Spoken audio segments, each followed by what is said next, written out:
Narcissist അല്ലെങ്കിൽ toxic person എന്ന് പറയുമ്പോൾ ഒരിക്കലും പാർട്ട്ണർ എന്നുള്ള ഒരു ചിന്തയിൽ മാത്രം ഒതുങ്ങിപ്പോകരുത്.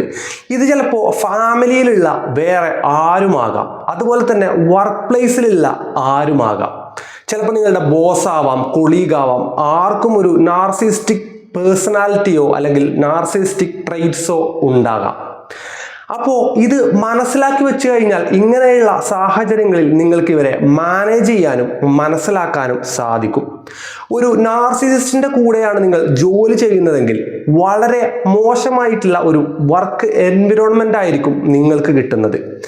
ഇവർ നിങ്ങൾ ചെയ്യുന്ന ഓരോ കാര്യത്തിനെയും വളരെ മോശമായിട്ട് ക്രിട്ടിസൈസ് ചെയ്യുകയും നിങ്ങൾ നേടിയെടുക്കുന്ന എല്ലാ നല്ല നേട്ടങ്ങളുടെയും കാരണം ഇവരാണെന്ന് വരുത്തി തീർക്കുകയും ചെയ്യും. ഇത്രയും മോശമായിട്ടുള്ള രീതിയിലുള്ള ഒരു ബിഹേവിയറൽ ടെൻഡൻസി ഇവർക്കുണ്ട്. ഇതിനെക്കുറിച്ച് കൂടുതൽ നിങ്ങൾക്ക് അറിയണമെങ്കിൽ താഴെ മെൻഷൻ ചെയ്തിട്ടുള്ള വീഡിയോ ഒന്ന് കണ്ടു നോക്കൂ. ഇതുപോലുള്ള വീഡിയോസ് നിങ്ങൾക്ക് ഇഷ്ടമാണെങ്കിൽ ചാനൽ ഒന്ന് സബ്സ്ക്രൈബ് ചെയ്യാനും നിങ്ങളുടെ ചോദ്യങ്ങൾ കമൻ്റ് ഇടാനും മറക്കരുത്.